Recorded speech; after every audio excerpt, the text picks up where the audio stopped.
Utie oha echi ponkno. Needs FM. COVID and expenditure and mismanagement allegations. We are giving free water. We are giving free electricity. 3 oil fields that we are taking 200 million from the stabilization fund. Tell us, are we supposed to be laughing, or are we supposed to be saying still that we do not have money? You see, we are supposed to, one, have sympathy for workers who are not going to work. Have sympathy for Kind those, of payments for those have who to are be made up no, available to them. Yeah, yes. We are supposed to be, to commiserate with those who have lost loved ones, those who are in lockdown, isolation, those who are in hospitals, and the rest. Right? And this is why often it makes the conversation difficult. But it shouldn't hide the fundamentals that we are talking about. Because when we had the Kwame Nkrumah disaster, not far from you, if you remember, that was the first time we took money from the stabilization fund. That is the June 3 rains. Yes. That was the first time we took money from the contingency fund and from the stabilization fund. Ooh. Do you know how much we took out? Tell us. 250 million US dollars. Ghana cedis. Oh. That's 2015. Because we're then building. Way below the 200 million. Just about 11 or 15, Now, because we knew that the country will have a crisis again someday, we continue building. It isn't that we didn't have needs, right? We continue building it. And I can assure you that the bulk of the money that has been taken out because the stabilization was money that we left in. And from 2015, 4 or 5 years on, we are now able to take out 250 million, same figure, US dollars, which is 1/4 of, the money we are borrowing from the IMF. Can you imagine if with 3 oil fields in the last, 3.5 years, and we had been putting money in this, maybe we would have been able to take 500 million, 750 million. And that's how you go beyond aid. But are we not to excuse me, I'm making a statement. I'm saying, once you are able, first, from almost 5%, second, to 1/4 of the loan that you need to support, if you had put money, continue putting the money in, we would have been able to take maybe half of what you've taken now, and would have borrowed less, half. And if you continue, having those in 5 years' time, you'll be able to provide that 1 billion, US dollars for yourself. And that is how you go beyond aid. That is how you don't rush to the IMF. And this is how countries leave the IMF. These are the structures we are putting in place. So, in effect, if I understand you well, or if we do understand you well, we are not putting as much as into the stabilization fund, though we have 3 oil fields as against the previous one that we had. Precisely. And I'm saying that we wouldn't have been proud in going to the IMF, and beating our chests that we were able to provide, a lot of largesse to people. Not based on money that we would have put together in our own stabilization fund. Right? But based on loan and rushing back to the IMF. But we are supposed to put money into the stabilization fund at the behest of an act of parliament. Why are we not doing that? It's not just an act of parliament. What it says is that you have to put money in anticipation of that act of parliament that may affect you. Oh, okay. Right? To stabilize the budget. So you do it when the times are good. And then you stabilize the budget. That's where it's coming when the times are rough. That's when you stabilize the budget. But how come we are not putting in enough when we have 3 oil fields as against when we put in more we have only 1 oil field? That is why my boss shouldn't be described as a useless president. Not useless, but the worst of the lot. Yes. Well, maybe worst is, is synonymous with, But I'm showing. Secondly, from the same oil revenue, we were putting money into the Ghana Infrastructure Investment Fund. In fact, when we did a bond, 250 million US dollars was put into the same infrastructure fund. That infrastructure fund, which is how countries, that's what you call sovereign wealth fund, was able, to take part in the building of the Terminal 3. From 2017, we haven't paid a penny. I challenge anybody. into the stabilization fund. Not a penny. From 2017. From 2017, no oil revenue has gone into it. The VAT revenue which was going into it has gone into the mainstream budget. So what are we using How the do money you for? become? No, the question. Well, you can. That's the question. The question for consumption, obviously. If you are not putting money in investment, So we let's are go just into dropping the consumption. money like that. Basically, that's what it means.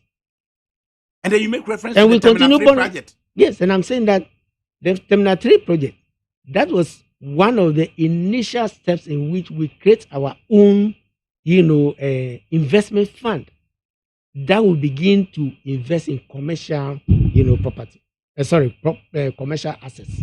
So like foster development. capital investment, and then recently John Mahama in Ketikrachi, if I'm right, reportedly said we spent close to 5 billion cedis to bring about the Terminal 3. No, he said 600 million total investment. That's for Terminal 2, for runways, and for Terminal 3 itself. He's saying that the total investment that we did there. And then we insured the property up to the tune of, say, 4 billion. Yeah, you had to. You had to do some of the... And now he talks about the current government looking to dispose of shares to the tune of 70 million US dollars, and he's against that. Tell us more. But look at the difference. You have an asset, you have invested 600 million, and then you want to take 70 million. Right? Is it true? That's the logic of what he's saying. Is Of course, the documents and things were leaked and made available. I remember they said people will have to suffer. But who would do that in his right senses? Well, I wouldn't know. Maybe such questions would have to go to the aviation minister and others. But what I wanted to establish is that, in addition, if you just 200 points, if you look at the fact that these schools had to help even free SHS students and the rest, then it is clearly not true that John Mahama left. And even with one oil field, you know what happened in 2017? Tell us. And I've been asking for a debate, for this clarification. Remember when they said John Mahama's administration left, 7.2 billion of arrears that was not paid? And the educational sector? No, it was contracts all over. Contracts all over? Yes. Actually, it was taking stock of contracts that were in the system. But what really happened was that after the world was told that Mahama left 7.2, in the same budget, 5 billion was subtracted from that 7.2, and only 2.2 was carried forward into 2017. You go and look at the appendix to the 2016 budget, you see it.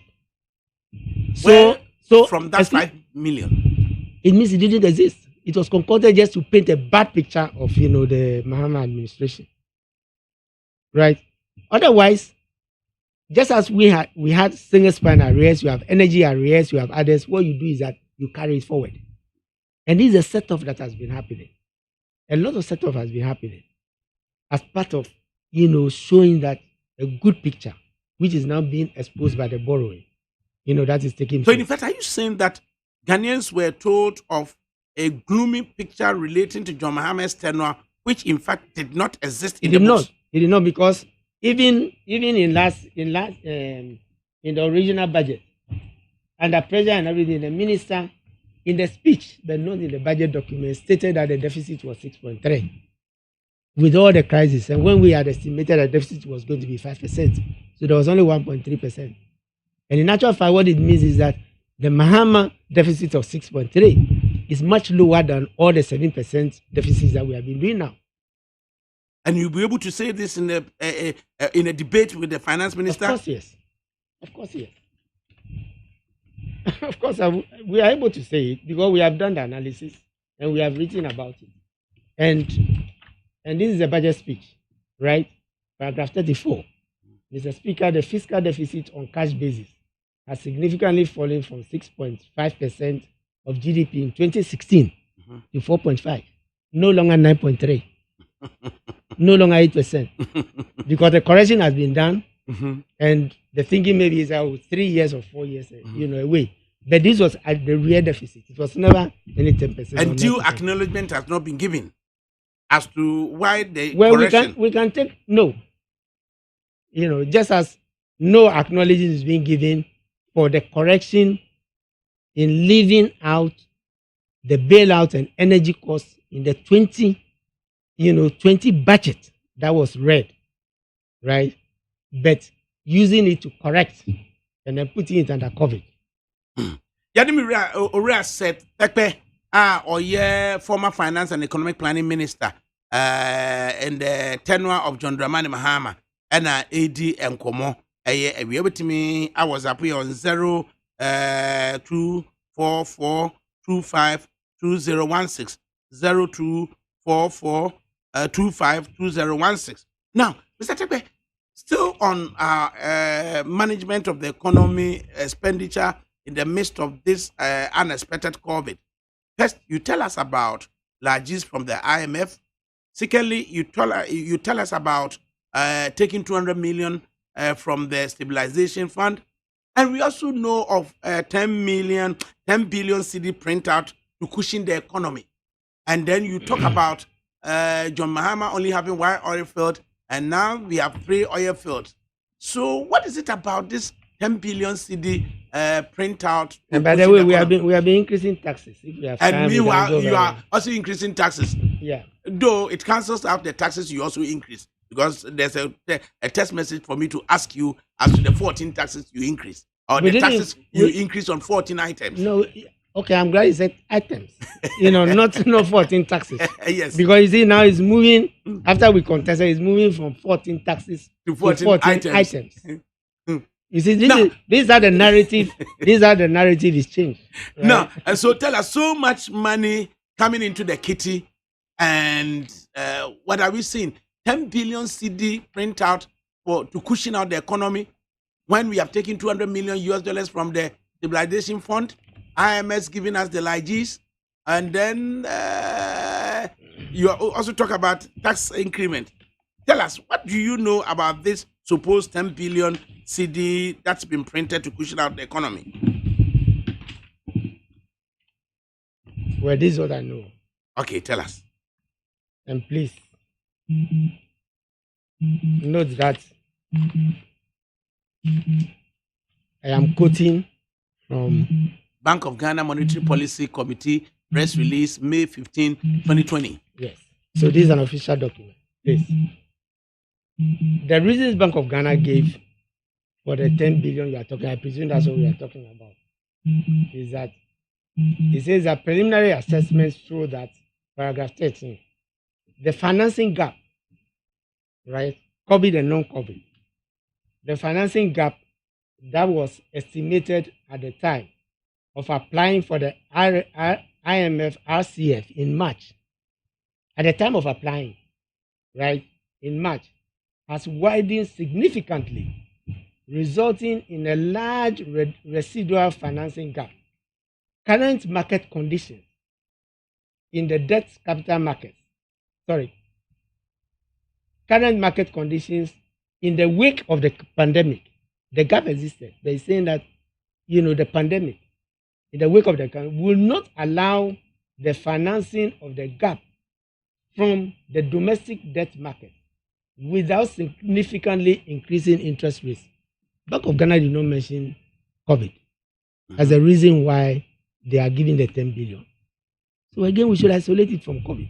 Okay. Bank of Ghana is saying that if the government goes to the market, right, on account of COVID, what has happened, then it cannot finance, it cannot raise enough money, or even if it did, it will raise the money at a high interest rate, right?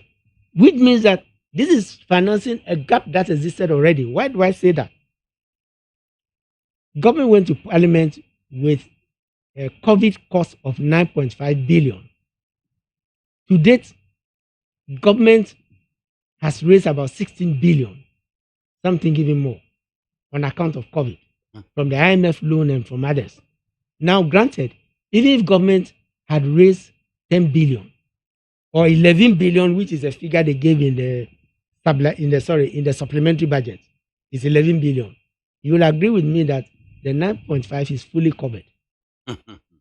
It's covered from those loans and from aid and all that you were talking about. It's already covered. So the Bank of Ghana money could not be on account of COVID. I'm not ruling out the fact that it may be part of secondary effect, but the secondary effect may only be an element of it, because we are talking about a financing gap that existed previously, and I didn't bring the tables. The tables in the IMF document showed the gap that existed when the Article 4 was done, and the gap that existed, which is additional, and it's only 2% of GDP. And the increase in the supplementary budget is from 4.7% to 9.3%. In fact, it's about 14% if you do some corrections. And so how can 2% account for, a difference of 4.7% to, 9.3%?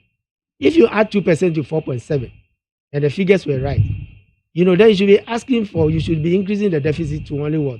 6.7 or to 8, even if it is 3%.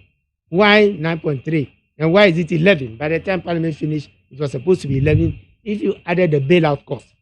And if you added some errors that were made, in the computations, then Ghana is headed for a deficit of about 14 to 15%.